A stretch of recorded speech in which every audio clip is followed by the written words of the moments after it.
Jordan Bardella était hier soir sur notre antenne avec Laurence Ferrari et Pierre de Villeneuve. Il s'est exprimé évidemment sur tous les sujets d'actualité. Que ferait-il s'il était Premier ministre? Eh bien, il baisserait les taxes, notamment sur l'essence, qui permettrait de donner plus d'argent dans la poche des Français.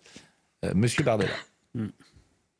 Si j'étais à la place du Premier ministre, j'aurais baissé la TVA de 20% à 5,5% sur l'énergie, notamment sur le carburant, et j'aurais baissé de 16 centimes la TICPE, ce qui fait qu'avec un gouvernement Rassemblement National, on aurait rendu immédiatement 40 centimes sur le litre à la pompe. De façon pérenne. Et donc, je vais rentrer dans le détail, et donc concrètement pour les Français qui nous regardent, sur un plein moyen de 50 litres, c'est 25 € que je rends immédiatement à la pompe. C'est moins d'1% de la dépense publique en termes de coûts, donc on pourra rentrer, si vous voulez, dans la situation budgétaire de l'État, mais c'est un choix budgétaire qui est nécessaire.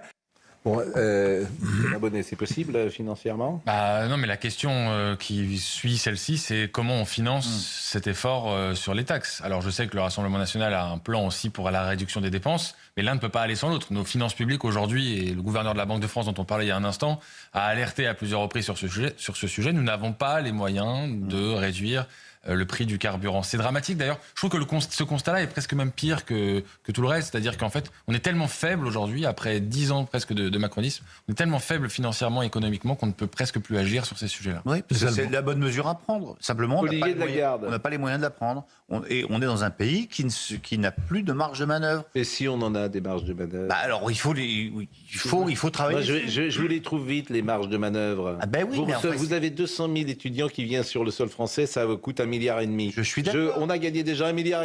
Je l'entends bien. Simplement, si vous voulez, reprenons ces marges de manœuvre, prenons les mesures, effectivement. On a 4 milliards du service public. Reprenons les mesures d'économie, on aura des moyens ensuite d'agir ponctuellement quand il y a une crise, et c'est ce qu'il faut faire. Si demain vous privatisez tout le service public, je ne dis pas qu'il faut le faire, parce que peut-être faut-il garder un peu de service public de l'audiovisuel. 4 milliards. Vous gagnez 4 milliards. Les gens qui nous écoutent, 4 milliards, ça leur dit quelque chose. 4 milliards, c'est 1 000 € par agriculteur et par mois. Si vous divisez, il y a combien d'agriculteurs? J'avais fait une fois le calcul. Donc ça, les gens, ça leur parle. On met de l'argent n'importe où. Donc effectivement, et notamment dans des prestations sociales, l'exemple des étudiants, on a 200 000 étudiants, ça nous coûte 1,5 million. Le problème, enfin, 1,5 milliard. Le problème de la France, c'est qu'on commence par dépenser en disant oui, et on va faire des économies. Et les économies, on ne les fait jamais. Et vous voulez qu'on parle de la culture dont on a parlé? Alors bien sûr qu'il faut soutenir la culture, ça coûte 800 millions par an, le théâtre vivant. 800 millions par an de subventions. Donc des subventions partout. L'argent public, vous ouvrez le capot, vous voulez que je vous en trouve de l'argent? On va vite en trouver, croyez-moi. L'éléphant au milieu de la pièce, c'est la dépense sociale quand même. C'est ça qui pèse le plus. Mais tout vit sous subvention. C'est ça c'est 800 milliards. Vous voulez qu'on parle du système des intermittents du spectacle, qui ne sont pas traités, des intermittents du spectacle, comme les journalistes ou comme les plombiers ou comme n'importe quel salaire en France? Pourquoi y a-t-il un système dérogatoire? Au nom de quoi? Pourquoi de ces privilèges auprès de gens qui, justement, fustigent les privilèges? Voilà. Donc on peut ouvrir le capot. Est-ce que je peux faire part de mon opposition philosophique à Olivier? Oui. Moi, je pense que je suis opposé à la baisse générale parce que je pense que ça doit être des aides ciblées. Je pense que tout le monde n'a pas besoin de cette aide. Je trouve que philosophiquement, c'est très contestable. Voilà. Il y a des gens qui peuvent supporter la hausse des prix. Il y a des gens qui ne le peuvent pas. Mais vraiment, je trouve que ça devrait être... Outre-Rhin, la querelle sur la hausse du prix du carburant et comment y faire face a agité énormément la coalition au pouvoir. Finalement, ils sont tombés d'accord sur une baisse justement des taxes sur l'essence. Et donc, ça fait gagner 17 centimes au litre d'essence. Et comment est-ce qu'ils financent ça? Ils financent ça par la hausse du prix du tabac. Les paquets, les fumeurs financent les rouleurs. Eh bien, très bien, c'est une bonne idée. On double les cigarettes. En attendant, on oublie qu'il y a Total, quand même, qui a bloqué ses prix à 1,90 €. C'est la seule compagnie au monde, Total, qui se fait insulter. Monsieur Pouyanné se fait insulter. Qui est présent dans 96 pays dans le monde, fait ça dans un seul pays, La France, exactement. Et ça, finalement, on en parle assez peu. Bah, bien sûr. Or, là, le niveau du carburant est... Si, on en parle, mais pour leur cracher dessus. Bien sûr. Le bénéfice bénéfice. est extraordinaire. Et j'entendais... Ce qui est les assez bénéfices extraordinaire, supplémentaires c'est que le Cornuillère a pris leur défense. Mais il a raison, tant oui, il a mieux. raison. Monsieur Pouyanné, qui est un homme remarquable, j'entendais que Madame Guettet de la France Insoumise qui expliquait qu'il faut nationaliser au total et que ça gagnera de l'argent au bout d'une année. Comment Oui, La seule chose qu'ils savent faire, c'est nationaliser, payer des impôts. Oui.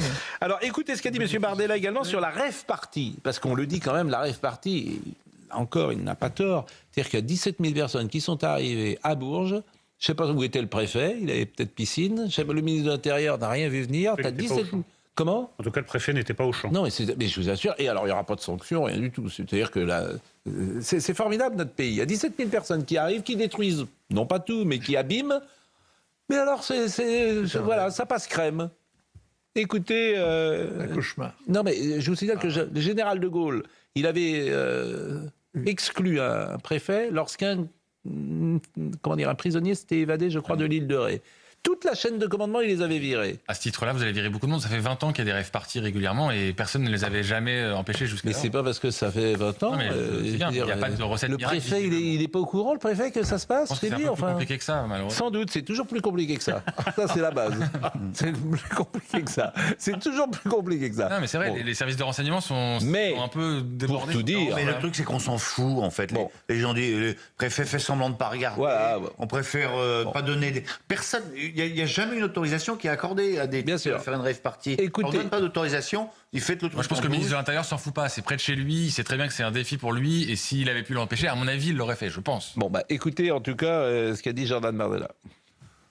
Comment des milliers de jeunes qui sont des antifas, bien souvent sous l'effet de produits stupéfiants, peuvent-ils, alors que l'incident, mais hier l'événement, était annoncé depuis plusieurs jours, tenir en respect l'état de la 6e puissance mondiale?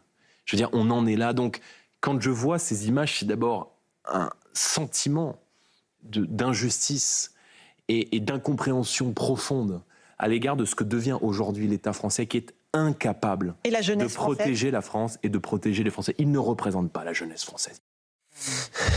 Non, mais... Charlotte. Je poser une question. Est-ce que c'est un discours d'extrême droite, ça, par exemple? Bah, je crois pas. Ben non, je pense que c'est partagé par 81% des Français, voilà. Après, la question, c'est comment on fait. Bah, comment on fait? Comment on fait? On se fait respecter la loi, chers Ça camarades. s'appelle la loi. Mais La avant loi. qu'ils aient commis le moindre délit, vous n'allez pas les arrêter. C'est toujours Oui, la question. bah, bien sûr, on va. Dingue, c'est que Bon, ça, c'est sur allez. les réseaux sociaux. Il y a plus, enfin bon, les RG ou ce qui remplace les RG, parce que ça s'appelle autrement. Maintenant, on devrait être au courant, quoi. Des messageries Bon. cryptées. On parlera. Thomas Hill est là, et ça, c'est important. Bien sûr. Bonjour Pascal, bonjour à tous. Mais vous avez l'air accablé. Non, je suis très heureux de vous voir, comme chaque matin. Vous allez bien ?